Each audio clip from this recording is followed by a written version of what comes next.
بسم اللہ الرحمن الرحیم۔ السلام علیکم ورحمۃ اللہ وبرکاتہ۔ ترمذی کی ایک حدیث میں حضرت عائشہ صدیقہ رضی اللہ عنہا سے روایت ہے کہ ایک شخص رسول اللہ صلی اللہ علیہ وسلم کی خدمت میں حاضر ہوا اور آپ کے سامنے بیٹھ گیا۔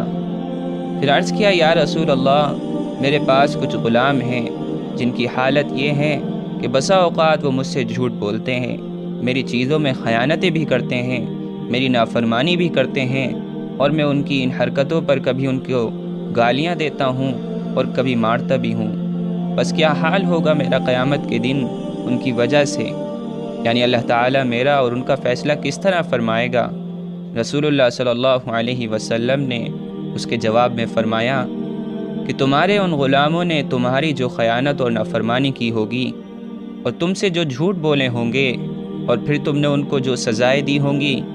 قیامت کے دن ان سب کا پورا حساب کیا جائے گا۔ بس اگر تمہاری سزا ان کے قصوروں کے بقدر ہوگی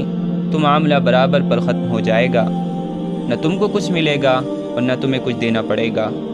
اور اگر تمہاری سزا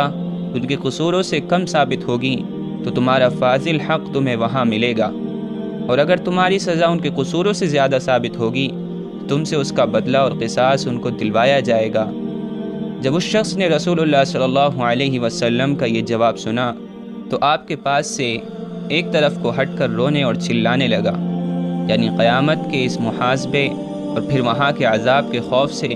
جب اس پر گریہ غالب ہوا تو وہ ادب کی وجہ سے رسول اللہ صلی اللہ علیہ وسلم کے سامنے سے اٹھ گیا اور ایک طرف کو ہٹ کر بے اختیار رونے اور چلانے لگا۔ رسول اللہ صلی اللہ علیہ وسلم نے پھر اس سے فرمایا کہ تم قرآن مجید میں اللہ تعالیٰ کا یہ ارشاد نہیں پڑھتے، وَنَضَعُ الْمَوَازِينَ الْقِسْطَ لِيَوْمِ الْقِيَامَةِ فَلَا تُظْلَمُ نَفْسٌ شَيْئًا وَإِنْ كَانَ مِثْقَالَ حَبَّةٍ مِّنْ خَرْدَلٍ أَتَيْنَا بِهَا وَكَفَىٰ بِنَا حَاسِبِينَ۔ اور ہم قائم کریں گے قیامت کے دن انصاف کی میزانیں، بس نہیں ظلم ہوگا کسی نفس پر کچھ بھی، اور اگر ہوگا کسی کا عمل یا حق رائی کی ایک دانے کے برابر حاضر کریں گے ہم اس کو بھی، اور کافی ہے ہم حساب کرنے والے۔ اس شخص نے عرض کیا، یا رسول اللہ، یہ سب سننے کے بعد میں اپنے لیے اور ان کے لیے اس سے بہتر کچھ نہیں سمجھتا کہ لوجہ اللہ آزاد کر کے ان کو اپنے سے الگ کر دوں۔